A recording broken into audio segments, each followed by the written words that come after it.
Baik, bismillahirrahmanirrahim. Assalamualaikum warahmatullahi wabarakatuh. Berjumpa kembali di acara Bincang Biologi, teman-teman belajar bersama guru kreatif. Masih di acara Kupas Tuntas Materi Biologi kelas 11 gitu ya. Nah, video kali ini teman-teman kita masuk ke pokok bahasan yang baru di mana materi kelas 11 mengenai sistem gerak pada manusia ya. Nah, apa saja sistem gerak pada manusia yang akan kita bahas? Nanti tolong saksikan ya dengan baik. Adapun materi yang kami bahas ini teman-teman bisa teman-teman gunakan untuk persiapan pendalaman materi di kelas ataupun persiapan materi-materi UTBK ataupun ujian mandiri ya. Oke, pokok bahasan sistem gerak pada manusia. Nih teman-teman meliputi dua hal yang akan kita bahas. Jangan lupa like, comment, and subscribe. Nanti yang pertama kita akan lihat ada tulang, yang kedua pokok bahasanya kita akan lihat di sisi otot gitu ya. Nah, adapun sistem gerak pada manusia ini teman-teman perlu diketahui bahwa alat gerak manusia ini terdiri dari ada yang disebut sebagai alat gerak aktif, ada yang disebut sebagai alat gerak pasif. Nah, inilah kedua komponen inilah yang bergabung yang menciptakan suatu gerak harmonis ataupun antagonis yang menyebabkan kita menjadi mudah untuk bergerak seperti halnya berlari gitu kan ya, berjalan dan yang lain-lain. Oke. Nah, ketika kita fokuskan pada satu pokok bahasan yaitu ketika kita berbicara alat gerak aktif, teman-teman, maka sebenarnya dia sedang berbicara komponen utama pada sistem gerak. Apa? Yaitu otot. Nah, itu dia sistem gerak aktif. Sedangkan kalau kita berbicaranya alat gerak pasif, teman-teman, berarti dia sedang berbicara komponen sistem gerak yang digerakkan oleh otot. Siapa? Yaitu tulang. Jadi dua komponen inilah yang akan kita bahas di pertemuan sistem gerak ini, gitu ya. Baik tulang ataupun otot. Oke, dua-duanya merupakan komponen utama sistem gerak. Otot disebut sebagai alat gerak aktif, sedangkan tulang disebut sebagai alat gerak pasif. Gitu ya. Oke, nah tulang teman-teman dikarenakan dia disebut sebagai alat gerak pasif teman-teman. Kenapa? Sebab tulang dia digerakkan oleh bagian alat gerak aktif. Dalam hal ini adalah otot gitu kan ya. Makanya otot disebut sebagai alat gerak aktif. Begitu alasannya ya. Oke, baik, kita masuk ke pokok bahasan pertama, alat gerak pasif terlebih dahulu teman-teman, yaitu dalam hal ini tulang yang mau akan saya bahas. Setelah tulang kita akan bahas ototnya ya. Oke, kita masuk ke tulang dulu ya. Oke, nah tulang manusia. Seperti apakah tulang manusia? Tulang manusia itu teman-teman memiliki fungsi yang beragam. Fungsi yang banyak. Salah satunya adalah 7 pokok hal ini, 7 pokok penting ketika kita berbicara fungsi dari tulang manusia. Yang pertama tentu dia sebagai alat gerak pasif, sebagai konsep utamanya itu gitu ya. Yang kedua, tulang itu dia tempat perlekatan otot. Jadi alat gerak aktifnya itu melekat di tulang ini. Gitu ya. Nah, tempat penyimpanan mineral, oke, terus dia juga berfungsi memfasilitasi gerak tubuh. Tentunya gerak tubuh pasif gitu ya, yang memang nantinya digerakkan oleh alat gerak aktif, oleh otot gitu. Nah, tempat fungsi yang lain dia tempat pembentukan sel darah merah gitu ya, salah satunya sel darah putih juga di situ, trombosit juga di situ. Artinya sel-sel darah merah itu atau sel-sel darah keseluruhannya teman-teman itu bisa diciptakan oleh bagian yang ada di dalam tulang gitu ya. Jadi sebagai tempat pembentukan sel darah. Terus fungsi yang lain adalah dia dapat memproduksi sel imun. Nah, yang tadi ya, sebab sel darah dibentuk dari tulang, maka tulang pun dia tempat memproduksi sel imun. Sebab salah satu sel darah mampu menciptakan sel imun. Gitu ya. Terus dia juga tempat penyimpanan energi tubuh, teman-teman, sebagai aktivitas gitu ya, yang nantinya energi akan digunakan untuk aktivitas kita sehari-hari. Itu dia perannya ya. Oke, selanjutnya konsep yang perlu teman-teman ketahui berkenaan dengan tulang manusia ini bahwa proses pembentukan tulang ini teman-teman dia dimulai ketika manusia masih dalam kandungan. Jadi ketika si fetus masih dalam keadaan rahim, gitu ya, masih di dalam rahim. Rahim siapa? Rahim ibu tentunya. Nah, tulang-tulang embrio ketika ada di dalam rahim itu dia teman-teman mulai terbentuk gitu ya pada minggu ke-6 khususnya. atau minggu ke-7 di masa seorang ibu sedang hamil. Itu dia masa tulang embrio sedang tumbuh atau sedang terbentuk gitu ya. Nah, pada masa tersebut teman-teman, tulang manusia itu dia masih berupa tulang rawan. Yang jenis dari tulang rawannya itu berupa tulang rawan hialin. Nah, ingat-ingat tuh jenisnya ya. Tulang rawan itu kan banyak macamnya ya. Di bab jaringan hewan sudah saya bahas. Nah, khusus pada embrio ini dia jenis tulangnya itu tulang rawan hialin gitu ya. Dan dia memiliki membran yang disebut sebagai membran fibrosa.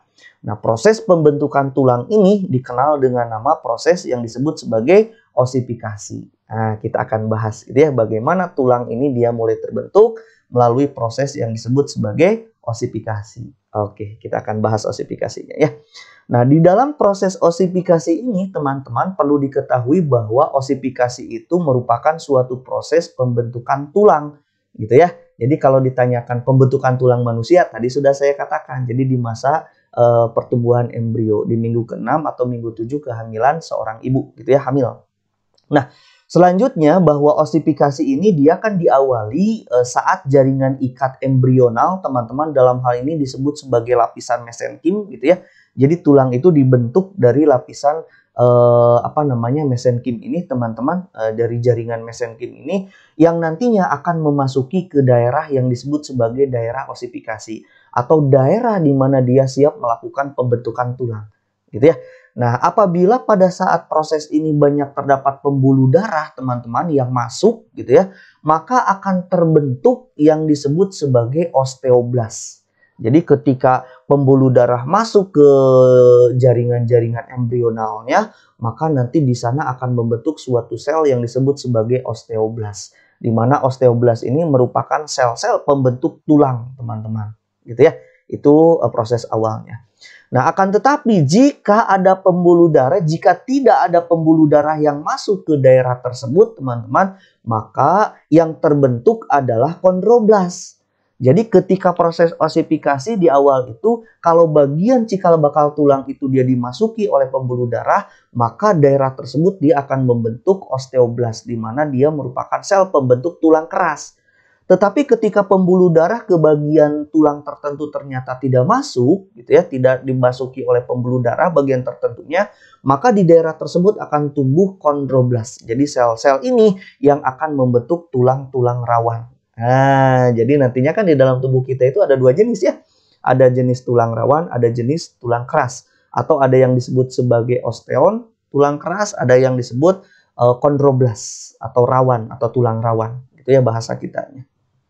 Nah, begitu. Nah, kita akan bahas yang pertama, teman-teman, bagaimana proses pembentukan tulang itu. Nah, dia melibatkan dua proses penting. Yang pertama, ada yang disebut sebagai osifikasi intramembranosa. Teman-teman, ini adalah proses pertama di dalam proses pembentukan tulang. Nah, bagaimana prosesnya? Saat osifikasi intramembranosa, teman-teman, sel-sel osifikasi intramembran ini, teman-teman, itu dia pertama ada perkembangannya di daerah tengkorak terlebih dahulu, gitu ya. Jadi selama osifikasi intramembran, khususnya yang intramembranosa, itu terjadi di daerah kepala, di daerah tengkorak, gitu ya. Nah, sel-sel mesenkimnya, teman-teman, yang tadi saya sebutkan, yang berasal dari perkembangan saraf menjadi nodul-nodul yang sangat padat, gitu ya. Nah, proses ini dia diawali dengan sel-sel puncak atau sel-sel mesenkim yang akan melakukan proses pembentukan tulang, teman-teman, di mana sel-sel puncak ini dia pertama kali akan membentuk osteoblas. Berarti kalau sel-sel puncak dia membentuk osteoblas, berarti pembuluh darah, ingat-ingat, dia masuk ke daerah sel puncak itu. Gitu ya. Oke, nah osteoblas ini dia kemudian akan menghasilkan sel-sel osteoid, gitu ya, atau yang disebut sebagai matrik tulang, teman-teman. Ingat bahwa osteoblas ini adalah sel-sel pembentuk tulang. Nah, osteoblas ini dia akan membentuk osteoid, gitu ya, atau matrik tulang untuk pertama kalinya. Nah, selanjutnya sel-sel puncak tersebut dia akan melakukan diferensiasi terus, yaitu perubahan struktur dan fungsi, gitu ya, di mana sel-sel osteoblastnya itu dia akan bermigrasi teman-teman gitu ya ke membran-membran dan menyimpan matrik-matrik tulangnya. Wah, sudah mulai mau mengeras tuh di situ. Kenapa? Sebab sudah di setiap membran sel-sel puncak dia sudah membentuk matrik-matrik tulang, teman-teman. Gitu ya. Yang nantinya osteoblast tersebut teman-teman yang dikelilingi oleh matrik gitu kan ya, matriknya kan sudah terbentuk, akibatnya osteoblast dikelilingi oleh matriks yang nantinya dia berdiferensiasi. Berdiferensiasi jadi apa? Menjadi osteosit, menjadi sel-sel tulang kerasnya. Oke, berarti kalau sudah jadi osteosit di daerah situ berarti sudah terjadi penulangan, teman-teman. Gitu ya. Yang nantinya osteosit ini dia akan mengeras. Kalau sudah mengeras berarti sudah jadi tulang di situ. Nah, itu yang disebut sebagai osifikasi intramembran. Itu yang pertama. Jadi mengeras gitu ya tulangnya. Yang kedua, teman-teman, ada yang disebut sebagai proses yang kedua itu adalah osifikasi endokondral. Nah, kalau osifikasi endokondral berarti ini akan berbeda. Jadi penulangan endokondral berbeda dengan yang tadi gitu ya, yang tahapan pertama. Nah, di osifikasi endokondral ini merupakan dia proses penggantian tulang-tulang rawan, teman-teman, khususnya jenis hialin gitu dengan jaringan tulang. Jadi osifikasi endokondral itu yang tadinya dia si jaringan embrional itu menulang dari jaringan tulang rawan hialin yang nantinya akan digantikan menjadi tulang gitu ya, menjadi jaringan tulang sebenarnya. Nah, bermulainya dari mana? Yang pertama, di osifikasi endokondral itu teman-teman ada bagian yang disebut sebagai perikondrium. Ingat-ingat dulu, nanti kita akan lihat di gambarnya ya. Nah, perikondrium ini dia akan mengelilingi sel-sel tulang rawan hialin, teman-teman. Nah, sel-sel tulang rawan hialin itu dia lapisan terluarnya itu ditutupi oleh perikondrium, gitu ya. Yang terinfiltrasi gitu ya dengan pembuluh darah. Kalau dia terinfiltrasi dengan pembuluh darah, otomatis berarti di daerah tersebut dia ada yang namanya osteoblast, gitu kan ya. Pasti ada yang namanya osteoblast. Yang nantinya perikondrium itu dikarenakan dia termasuki oleh pembuluh darah, nantinya dia bisa berubah menjadi lapisan yang disebut sebagai periosteum, berarti mengeras lapisannya, gitu ya. Yang awalnya perikondrium, yang nantinya disisipi pembuluh darah. Kalau ada pembuluh darah berarti di situ ada osteoblast yang nantinya dia akan mengeraskan di daerah bagian tersebut. Akibatnya perikondrium akan berubah menjadi periosteum. Gitu ya, jadi mengeras. Nah, osteoblast tersebut selanjutnya dia berkumpul pada dinding-dinding diafisis, teman-teman. Nanti kita akan lihat bahwa tulang itu ada bagian diafisis, ada bagian metafisis, gitu ya. Nah, di bagian-bagian dinding diafisis itu banyak osteoblast yang berkumpul, gitu ya. Dan nantinya dia membentuk yang disebut sebagai bone collar. Gitu, yang nantinya dia akan mengeras di bagian situ gitu ya. Nanti jadi apa? Nanti kita lihat. Nah, pada saat yang sama tulang-tulang rawan di daerah tengah, teman-teman, yaitu di bagian diafisis gitu ya, dia mulai hancur. Kenapa dia mulai hancur? Itu artinya dia di daerah situ mulai terjadi pengerasan-pengerasan, mau membentuk sel-sel tulang. Gitu ya, tulangnya tulang keras.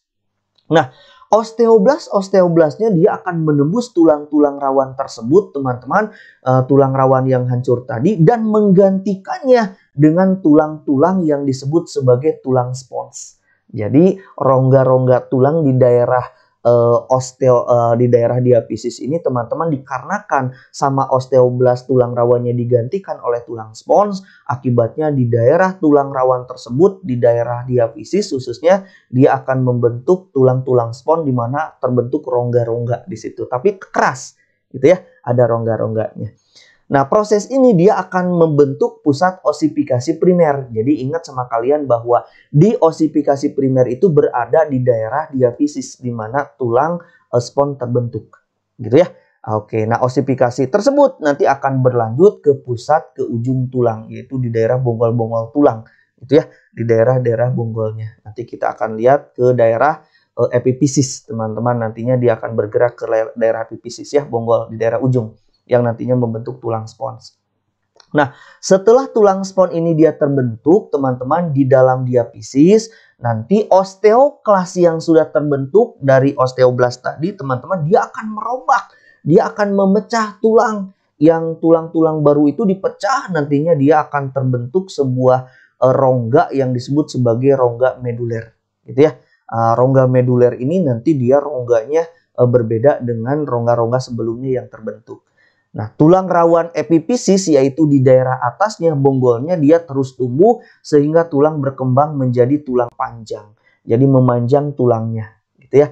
Itu dia bermulai dari endokondral, bermulai dari lapisan tulang rawan hialin, membentuk yang nantinya tulang-tulang spons di daerah diafisis dan epifisis yang mengakibatkan tulang bertambah panjang, gitu ya. Jadi tulangnya ada rongga-rongga. Kenapa ada rongga-rongga? Sebab di situ hasil kerja dari yang namanya osteoklas. Gitu ya.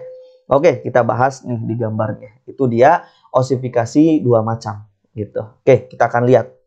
Nah, bagaimana proses lengkapnya begini teman-teman. Jadi proses osifikasi yang tadi kita ceritakan, kita akan lihatkan di gambarnya. Yang pertama, tahap pertama di dalam osifikasi adalah di mana osteoblast ini teman-teman, dia akan membentuk suatu lapisan kompak gitu ya, lapisan keras gitu ya.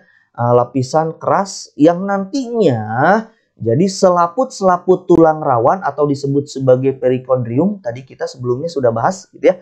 Nah, perikondrium ini dia berubah menjadi periosteum. Nah, ini adalah kesimpulan dari osifikasi yang tadi, bermulainya dari sini. Jadi pertama osteoblast itu dia akan membentuk lapisan kompak di mana perikondrium sebagai selaput tulang rawan dia akan berubah menjadi periosteum atau selaput tulang keras gitu ya. Yang mana? Yang ini teman-teman. Dia sudah menjadi periosteum. Jadi tulang lapisan luarnya sudah mengeras gitu ya. Oke, ini adalah minggu ke-6, minggu ke-7 kehamilan di mana tulang rawan hialinnya jadi berubah. Kan ini tulang rawan hialinnya tadi sudah dikatakan di awal bahwa berkembangnya itu dari tulang rawan hialin. Nah, ini ada yang disebut di tengahnya itu teman-teman pusat pembentukan tulang primer gitu ya.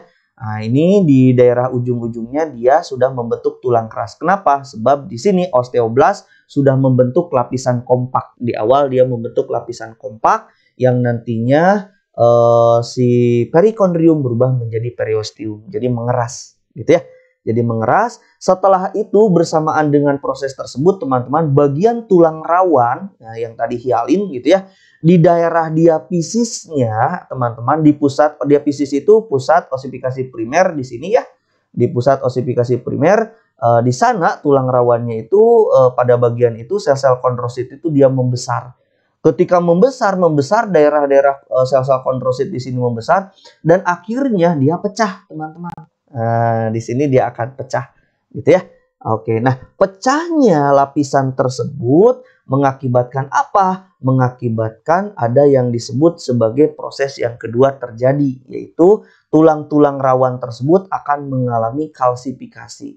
Nah, mengalami apa kalsifikasi itu? Mengalami pengendapan zat kapur teman-teman di daerah situ, mengakibatkan tulang rawan secara bertahap dia akan mengalami pengerasan, mengalami osifikasi.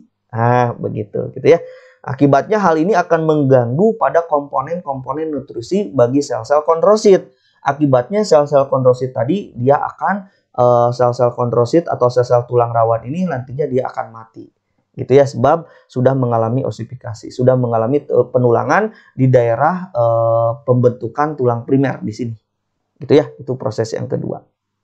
Nah, proses yang ketiga teman-teman perlu diketahui bahwa yang ketiga ini nantinya akan terjadi perkembangan pusat osifikasi primer yang berada di bawah periosteum. Jadi akibat dari sel-sel kondrosit yang mati mengakibatkan pusat pembentukan tulang primer ini dia menjadi lebih aktif gitu ya untuk tumbuh ke arah epifisis. Kemana epifisis? Ke arah atas teman-teman, ke arah sini nih.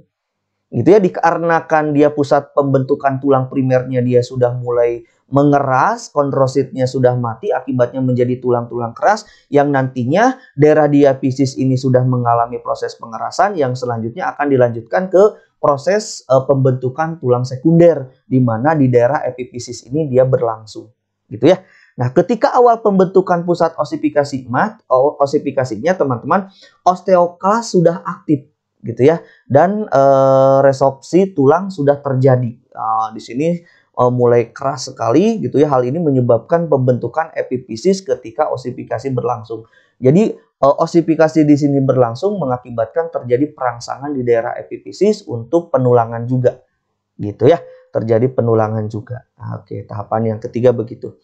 Nah, untuk tahapan yang keempatnya, teman-teman, oke, ini dia yang keempatnya. Selanjutnya, pembuluh darahnya itu teman-teman akan masuk. Nah, ini dia pembuluh darah akan masuk. Nah, di sini ke daerah pusat osifikasi primer, khususnya ke sumsum tulangnya, gitu ya. Dan ke tulang-tulang kerasnya akibatnya dia menebal. Surat tulang rawan di daerah epifisis juga dia akan digantikan dengan tulang keras. Jadi akibat dari pembuluh darah yang masuk ini mengakibatkan terjadi pengerasan di daerah diafisis. Selanjutnya tulang-tulang yang sudah melakukan osifikasi di epifisis juga dimasuki pembuluh darah, akibatnya di sini juga mengeras, teman-teman. Di daerah epifisis juga mengeras. Ini ada pembuluh darah ya. Ada pembuluh darah akibatnya mengeras. Nah, setelah itu nanti di daerah epifisis ini seluruhnya akan digantikan oleh tulang-tulang keras, ya, mengakibatkan awalnya tulang rawan di sini menjadi tulang keras yang sifatnya tulangnya itu tulang spons. Tadi ya sudah saya terangkan di sini ya. Akibatnya pembentukan pusat osifikasi sekunder muncul pada setiap epifisis, baik epifisis atas ataupun epifisis bawah. Jadi baik pun di atas ataupun di bawah, jadi ini akan mengeras gitu ya. Akan mengeras yang akhirnya kalau sudah pengerasan di pembentukan primer, tulang primer di diafisis, terus pembentukan tulang sekunder di epifisis atas ataupun epifisis bawah yang mengakibatkan osifikasinya menjadi sempurna. Akibatnya nanti terbentuk seperti ini tulang rawannya tinggal sedikit lagi, teman-teman, daerah bonggol ujungnya saja. Nah, di daerah epifisis hasil penulangannya membentuk tulang spons, ini ya epifisis tulang spons. Terus di diafisis dia membentuk tulang keras yang berongga. Nah, lapisan luarnya itu dia membentuk periosteum. Di dalam rongga tengah ini nanti ada sumsum tulang, gitu ya. Nah, seperti itu. Di setiap bonggol tulang spons, daerah epifisis ada bagian yang disebut sebagai daerah bawah ada disebut sebagai metafisis. Daerah epifisis atas ada yang disebut sebagai epifisis pipih. Di sini tempat di mana tulang itu akan memanjang. Jadi daerah epifisis itu adalah daerah di mana tulang itu dia akan melakukan pembelahan, di mana selnya akan terus memanjang. Jadi memanjangnya tulang diakibatkan oleh cakram epifisis, gitu ya, oleh epifisis ini. Jadi ketika sudah tidak ada cakram epifisis ini, maka tulang tidak akan pernah memanjang lagi. Selama ada cakram epifisis, tulang akan terus memanjang. Gitu ya, nambah tinggi istilahnya. Nah, begitu teman-teman, itu dia berkenaan dengan apa? Berkenaan dengan osifikasi. Oke, satu ya. Yang kedua, nanti berdasarkan bentuknya, teman-teman, kalau tulangnya sudah terbentuk, maka kita akan lihat berdasarkan bentuknya, tulang nanti dibagi 5 macam, teman-teman. Ada tulang pipih, tulang pipa, tulang pendek, tulang tidak beraturan, dan tulang sesamoid. Nanti kita akan lihat di sebelah mana terbentuknya ya. Oke, nah tulang-tulang penyusun itu kita sebut sebagai jenis-jenis tulang. Gitu ya, kita akan lihat tulang-tulangnya yang terbentuk dari osifikasi. Oke, kita bahas. 1. Ada tulang yang disebut sebagai tulang pipa. Mana tulang pipa? Ini contohnya teman-teman. Gitu ya, ada di daerah sini rangka kita. Jadi tulang pipa ini dia memiliki bentuk silindris gitu ya. Silindris di mana silindrisme memanjang. Terus dia berbonggol di kedua ujungnya. Jadi kedua ujungnya ada bonggolnya. Jadi epifisis gitu ya, bonggolnya. Nanti bisa kita temukan di mana? Di anggota gerak bawah, teman-teman, di anggota gerak bawah atau anggota gerak atas gitu ya. Misalkan di tangan ataupun di kaki. Kalau di tangan yang ini berarti ya. Oke, kalau di kaki yang ini. Bisa anggota gerak atas atau anggota gerak bawah. Terus fungsinya buat apa? Dia memfasilitasi pergerakan, teman-teman. Jadi dengan bekerja seperti tuas. Nah, perannya seperti itu ya. Nah, contohnya misalkan tulang pipa di antara tulang lengan atas dan tulang paha. Yang tadi ya, ini dia tulang lengan atas, ini dia tulang paha. Itu adalah jenisnya tulang pipa. Oke, jenis pertama ya. Jenis yang kedua, teman-teman, ada yang disebut sebagai tulang pipih. Nah, kalau tulang pipih ini, teman-teman, tulang pipih ya. Nah, tulang pipih itu jelas dia bentuknya itu pipih gitu ya, dan sedikit agak melengkung. Nah, nanti ditemukan di mana? Bisa di daerah kepala, tengkorak gitu ya. Kepala apa namanya? Khususnya adalah di dada nih, yang bisa kita temukan itu di daerah dada di sini ya, sternum. Serta bisa kita temukan di tulang-tulang panggul, teman-teman, atau di tulang-tulang pinggul ya. Nah, fungsinya buat apa? Fungsinya nanti dia melindungi organ-organ vital. Kalau yang pipih itu dia melindungi organ-organ vital, meningkatkan area perlekatan otot juga di situ. Nah, contoh misalkan tadi tulang pipih itu tulang penyusun tengkorak gitu ya, ataupun tulang belikat di belakang tulang belikat ada ya, pipih juga sama. Oke, itu yang kedua. Terus yang ketiga, ada jenis yang ketiga, ada yang disebut sebagai tulang pendek, teman-teman. Nah, kalau tulang pendek ini, teman-teman ya, tulang pendek nih. Oke, nah dia tentulah bentuknya itu dia bisa berbentuk kubus, panjang lebar gitu ya, dan tingginya hampir sama. Nanti ditemukan di pergelangan tangan, teman-teman, juga ada juga di pergelangan kaki. Jadi tulang-tulang pendek tersebar di situ tuh, gitu ya. Nah, tulang pendek ini fungsinya buat apa? Dia memberi kekuatan pada area yang memiliki pergerakan terbatas. Nah, perannya itu gitu ya. Di daerah pergelangan tangan dan juga di pergelangan kaki, itu juga dia tulang-tulang kecil yang berperan sebagai area pemberi kekuatan gitu ya. Nah, contohnya tulang pendek ini tadi ya ada di pergelangan tangan, juga di pergelangan kaki. Itu dia tersebar di situ banyak sekali tulang pendek. Terus selanjutnya, jenis selanjutnya yang keempat ada yang disebut sebagai tulang tidak beraturan. Nah, ini dia kalau tulang tidak beraturan gitu ya. Dia memiliki bentuk yang kompleks gitu ya dibandingkan tulang-tulang yang lain, dan memang dia tidak beraturan gitu ya. Nah, ditemukan di mana? Misalkan pada area wajah, teman-teman, dan area ruas tulang belakang. Nah, ini dia tulang ini dia tidak beraturan gitu ya bentuknya. Yang memiliki fungsi buat apa? Fungsinya dia memberi bentuk wajah, menopang tubuh gitu ya, dan melindungi sumsum tulang belakang. Ini khusus untuk tulang-tulang yang tidak beraturan. Nah, tadi tempatnya sudah ya, contohnya sudah tadi. Oke, itu yang keempat. Dan yang terakhir, bentuk dari jenis tulang itu adalah ada yang disebut sebagai tulang sesamoid. Nah, ini dia tulang sesamoid itu dia merupakan tulang berbentuk seperti biji wijen, teman-teman. Ini bisa ditemukan di lutut kita, gitu ya. Di sini nih, ini tulang lutut. Terus ada juga di telapak tangan, terus di telapak kaki. Terus ada tulang sesamoid ini memang dia perannya khas, gitu ya. Perannya itu khas, khususnya adalah untuk apa? Untuk melindungi tendon dari gerakan dan tekanan, teman-teman. Jadi adanya tulang tersebut, tendon menjadi apa? Menjadi tahan terhadap gerakan dan tekanan-tekanan tertentu. Gitu ya. Yang terkenal itu ada di contohnya adalah tempurung lutut. Nah, itu dia contohnya tulang sesamoid gitu ya. Oke, itu mengenai jenis tulang, teman-teman. Yang selanjutnya bahwa tulang-tulang manusia nanti membentuk satu kesatuan utuh yang kita kenal dengan nama rangka. Nah, adapun rangka nanti fungsinya buat apa rangka? Rangka itu dia sebagai pelindung organ-organ vital di dalam tubuh kita tentunya ya. Selain itu dia memberi bentuk, terus memberi postur tubuh, serta sebagai penompak tubuh. Nah, rangka apa saja yang ada di tubuh kita itu kita akan lihat gitu ya.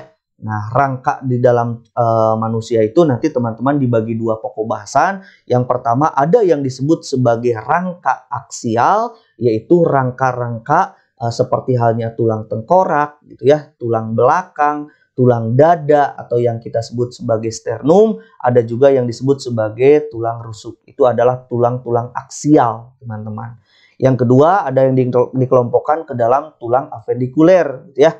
Kalau apendikuler itu ada dua jenis. Yang pertama termasuk ke dalam tulang anggota gerak atas, ada tulang yang termasuk ke dalam anggota gerak bawah. Itu semuanya yang bisa digerakkan itu masuk ke apendikuler, sedangkan selain itu masuk ke aksial, gitu ya. Kita bahas satu persatu ya. Mau yang mana dulu? Kita bahas yang aksial dulu ya. Ini rangka tubuh kita yang warna merah itu dia aksial skeleton, sedangkan yang warna biru dia merupakan apendikular skeleton, gitu ya. Oke, baik, kita bahas yang pertama aksial skeleton. Nah, aksial skeleton yang pertama, teman-teman, ada yang disebut sebagai tulang tengkorak. Nah, ini pembagian dari tulang tengkorak, teman-teman hafalkan ini ya.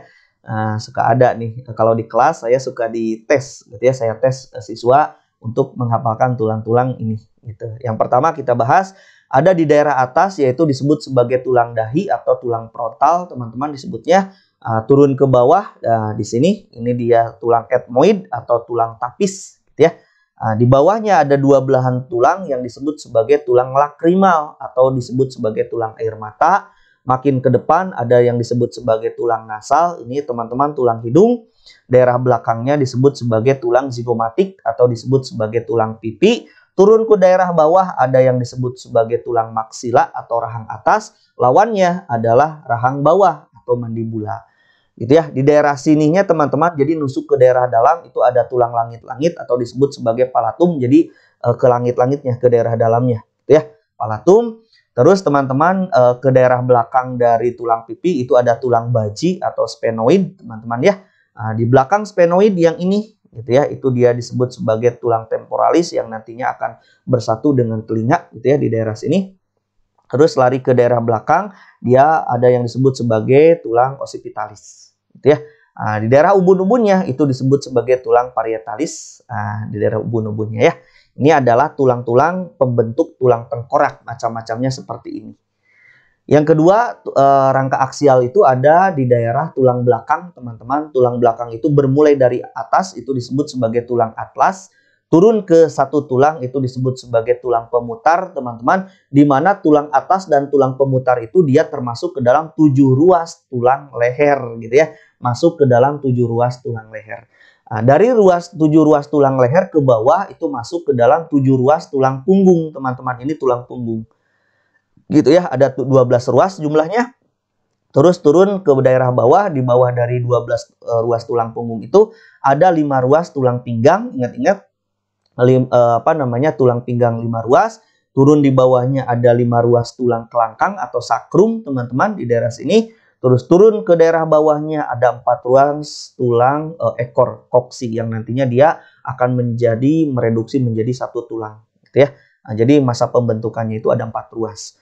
Jadi totalkan sama teman-teman berarti ruas tulang belakang itu 7 ruas di daerah tulang leher, 12 ruas tulang punggung, 5 ruas tulang pinggang, 5 ruas tulang kelangkang atau sakrum, dan 4 ruas koksigea atau tulang ekor. Ini pembagian dari tulang belakang masuk sebagai skeleton aksial, gitu ya. Oke, tulang aksial. Yang ketiga yang termasuk aksial adalah tulang dada atau sternum. Nah, sternum atau tulang dada, teman-teman, pembagiannya ada 3 kelompok besar. Yang pertama, bagian kepala disebut sebagai manubrium atau bagian hulu, yang ini ya. Terus bagian dadanya atau badannya disebut sebagai korpus. Dan bagian ekornya atau tajuk pedangnya disebut sebagai sipoid processus. Ini adalah 3 pembagian dari tulang dada kita atau sternum. Terus yang terakhir yaitu tulang rusuk sebagai tulang aksial. Yang terakhir nanti ada 3 macam tulang rusuk, teman-teman. Di daerah atas sampai ke 7 bawah itu namanya 7 pasang tulang rusuk sejati. Kenapa disebut tulang rusuk sejati? Sebab tulang-tulang ini, teman-teman, 7 pasang ini dia langsung melekat pada sternum. Jadi kenapa disebut sejati? Sebab tulang ini dari tulang belakang lalu menyatu ke sternum, lalu melekat ke sternum. Jadi tidak terputus dari ruas tulang belakang, lalu dia bersatu ke sternum. Ini dia sternum, gitu ya. Jadi kalau yang melekat ke tulang belakang sampai ke sternum, dia melekat, maka disebut sebagai 7 pasang ruas rusuk sejati. Jadi rusuk sejati.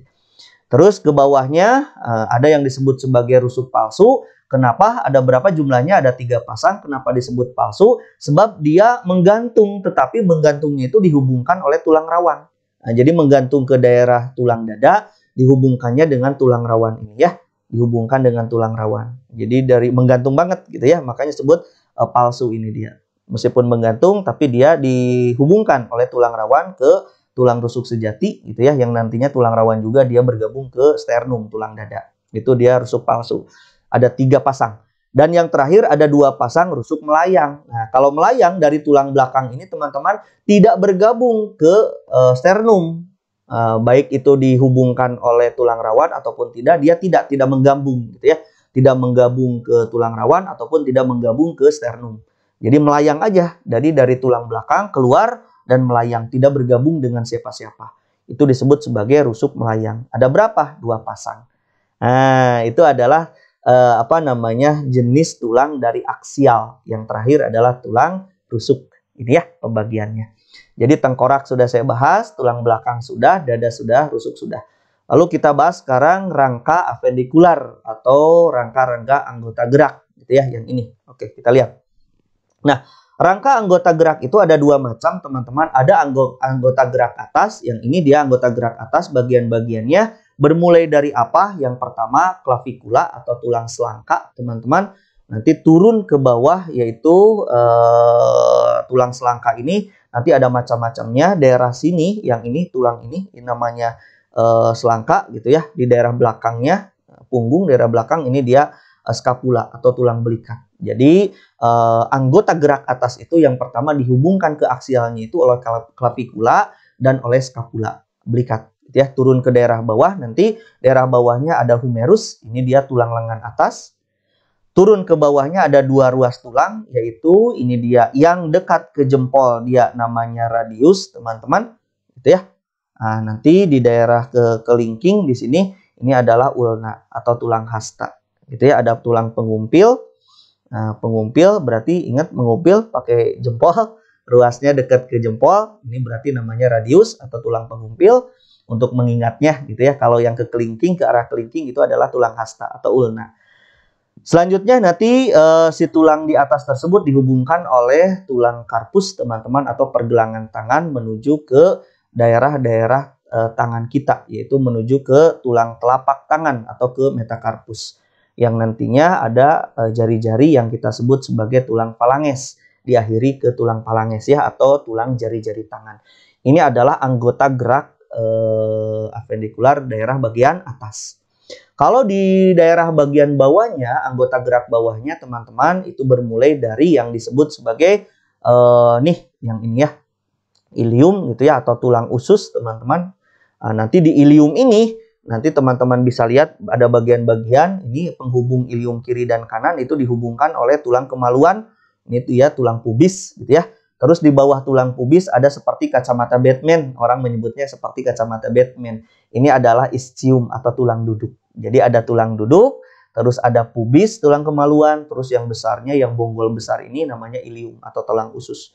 Gitu ya. Turun ke daerah bawah ada femur, tulang paha, teman-teman. Terus di situ juga ditemukan patella atau tempurung lutut ya. Nanti turun ke bawah juga ada dua bagian. Ada dua bagian, teman-teman, coba perhatikan sama kalian. Yang kecilnya ada disebut sebagai tulang betis mengarah ke arah belakang gitu ya. Itu namanya fibula.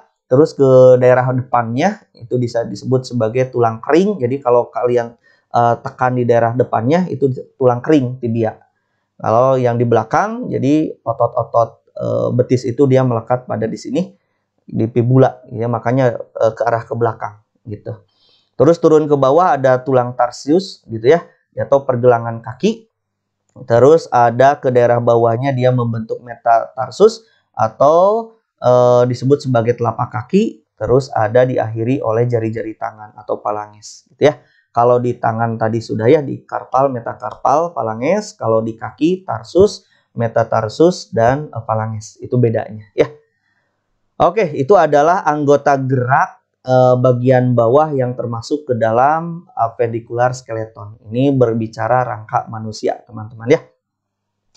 Terus selanjutnya masih berbicara tulang, bahwa teman-teman ketika sudah kita bahas osifikasi jenis tulang, rangka tulang, bahwa yang perlu diingat sama kalian bahwa tulang itu teman-teman tadi sudah dilihat bahwa tulang satu dengan tulang yang lain itu kan ada hubungan, gitu kan ya. Hubungan antara satu tulang dengan tulang yang lain itu akan membentuk sebuah konsep yang disebut sebagai persendian. Gitu. Nah, nanti selain sebagai penghubung satu tulang dengan tulang yang lain, sendi juga dia punya peran memberikan fleksibilitas gitu ya, khususnya di dalam gerak-gerak tubuh. Nah, seperti apa persendian yang terjadi di antara tulang? Ini dia, teman-teman. Jadi persendian satu tulang dengan tulang yang lain itu komponennya itu, komponen penyusunnya itu diakibatkan oleh adanya yang pertama disebut sebagai ligamen. Adanya ligamen, teman-teman, mengakibatkan satu tulang dengan tulang yang lain itu bisa berhubungan. Mana ligamen? Ini dia.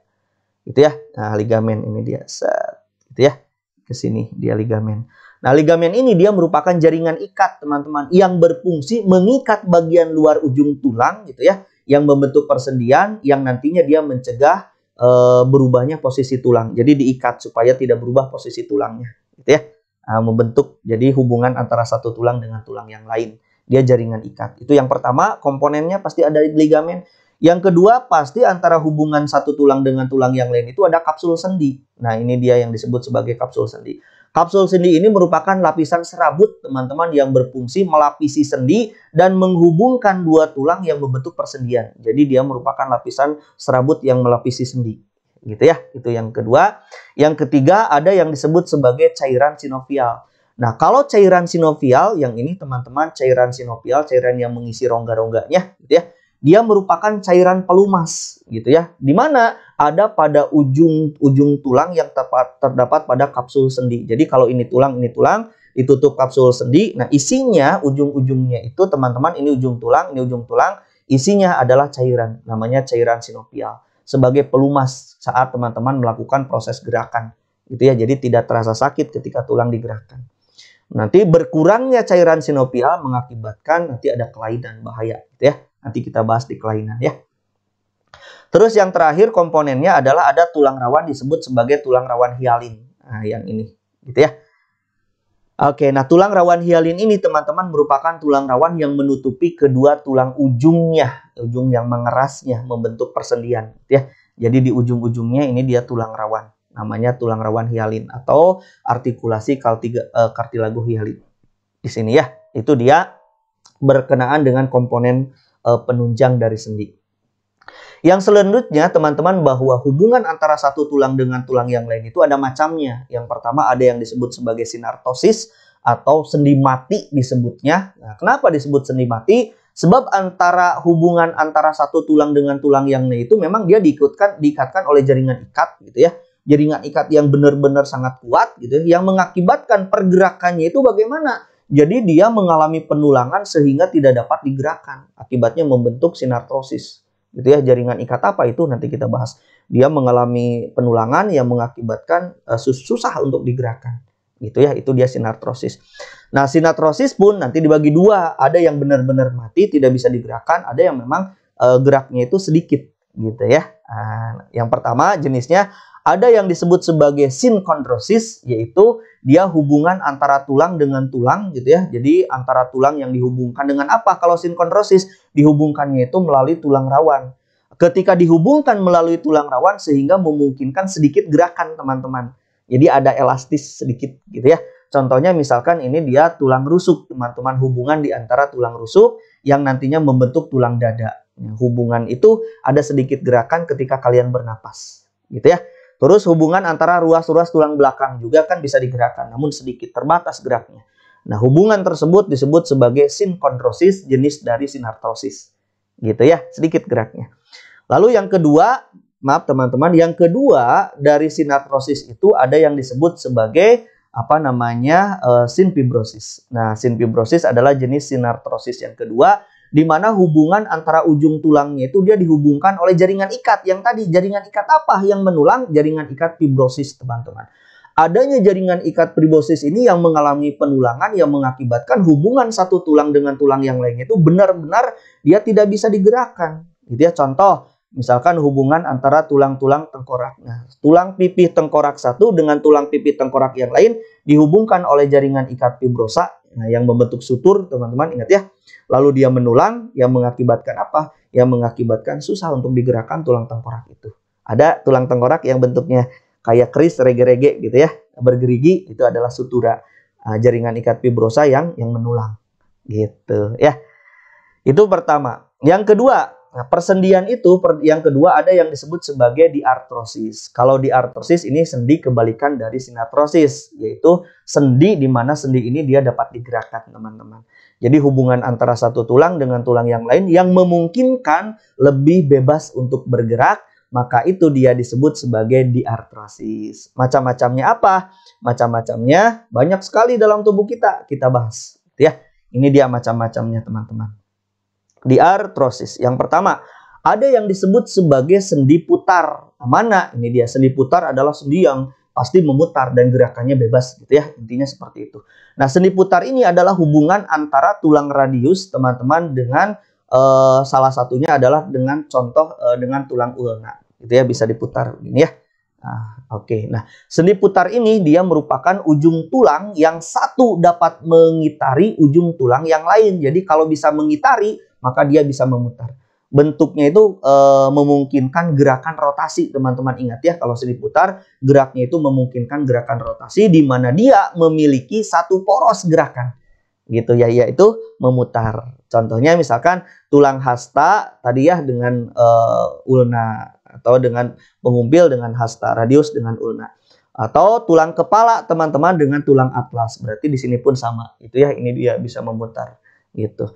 Terus satu lagi adalah tulang betis dengan tulang kering. Di situ juga ada satu poros gerakan berupa gerakan rotasi. Itu sendi putar. Itu ya, yang pertama. Yang kedua, teman-teman, ada sendi yang disebut sebagai sendi pelana. Nah, ini dia pelana. Mana pelana? Ini dia. Jadi kalau sendi pelana itu dia hubungan antara tulang karpal dengan tulang-tulang metakarpal. Yang hubungannya itu seperti ini, teman-teman. Gitu ya. Nah, nanti kedua ujung tulangnya bagaimana? Jadi kedua ujungnya itu seperti pelana, teman-teman. Kalau dia seperti pelana, maka porosnya memiliki dua poros atau berporos dua, gitu ya, yang memungkinkan gerakan kedua arah. Jadi memungkinkan gerakan kedua arah. Jadi bisa seperti ini, satu atau sini, gitu ya. Jadi kemungkinan dua arah. Misalkan persendian antara ibu jari dengan metakarpal dan karpal. Yang tadi ya bisa begini geraknya atau begini. Jadi bisa dua arah. Atau pergelangan kaki dengan telapak kaki bisa. Pergelangan tangan dengan telapak tangan juga bisa. Gitu ya. Seperti itu. Itu contoh dari sendi pelana. Terus selanjutnya teman-teman ada sendi yang disebut sebagai sendi peluru. Gitu ya. Nah, sendi peluru mana? Ini dia sendi peluru, teman-teman. Nah, ini peluru. Nanti hubungannya adalah antara tulang humerus gitu ya dengan skapula. Nah, ini yang membentuk tulangnya seperti ini, bonggol seperti ini ya. Jadi kedua ujung tulangnya itu berbentuk lekuk, teman-teman, atau membentuk sebuah bonggol. Bentuk ini memungkinkan gerakan bebas, teman-teman, ke segala arah. Jadi bebas ke segala arah. Akibatnya ketika dia bergerak bebas ke segala arah, pasti dia memiliki 3 poros gitu ya. Adanya 3 poros ini mengakibatkan dia gerakannya ke segala arah. Contoh tadi tulang lengan dengan gelang bahu, atau paha dengan tulang gelang panggul gitu ya di bawah. Itu dia sendi peluru. Nah, seperti itu ya. Oke, selanjutnya ada yang disebut sebagai sendi luncur atau sendi geser. Sendi luncur atau teman-teman disebut sebagai sendi geser yang ini ya. Nah, sendi luncur itu misalkan hubungan antara tulang-tulang karpal, teman-teman. Gitu ya. Jadi seperti ini. Nah, geser atau luncur, dia bentuknya seperti ini. Jadi kedua ujungnya itu memang agak rata gitu ya. Ketika rata sehingga menimbulkan suatu gerakan yang disebut sebagai menggeser. Nah, kalau menggeser saja gerakannya, maka dia tidak memiliki poros atau tidak berporos. Sebab rata permukaannya, hanya menggeser saja. Gitu ya, hanya menggeser saja. Contohnya misalkan pada tulang-tulang pergelangan kaki, pergelangan tangan, gitu ya, pergelangan tangan di sini ketika ditekukan begini, ini menggeser, teman-teman, gitu ya. Tulang pipih dengan, jadi memipih, jadi bagiannya itu pipih, tulang-tulang pendek di sini ya, pipih, jadi rata gitu ya, permukaannya rata, itu menggeser. Antara tulang selangka dengan tulang belikat juga sama seperti itu. Oke, baik. Terus yang yang terakhir ada yang disebut sebagai sendi kondoloid atau ellipsoid gitu ya. Ini dia kondoloid atau ellipsoid gitu ya. Nah, kalau sendi ini teman-teman bisa lihat teman-teman hubungan antara tulang metakarpal dengan falanges dengan jari-jari tangan di mana bentuk hubungannya seperti ini. Gitu ya. Jadi sendi ini dia memungkinkan gerakan berporos dua. Jadi dia memungkinkan gerakan berporos dua dengan gerakan ke kiri ataupun gerakan ke sebelah kanan. Bisa juga ke depan ataupun ke belakang. Jadi bisa begini gitu ya. Bisa begini, bisa juga ke samping gitu ya. Gerakan-gerakan depan belakang atau kiri kanan gitu ya. Depan belakang atau kiri kanan gitu ya gerakannya. Jadi ujung tulangnya itu, ujung tulang yang satu dia berbentuk oval dan masuk ke dalam suatu lekukan berbentuk elips. Makanya disebut sebagai ellipsoid gitu ya, atau kondoloid. Nanti terdapat hubungannya itu misalkan tadi ya, selain contoh yang ini ada juga di tulang pengupil dan juga pergelangan tangan bisa gitu ya. Oke, sip.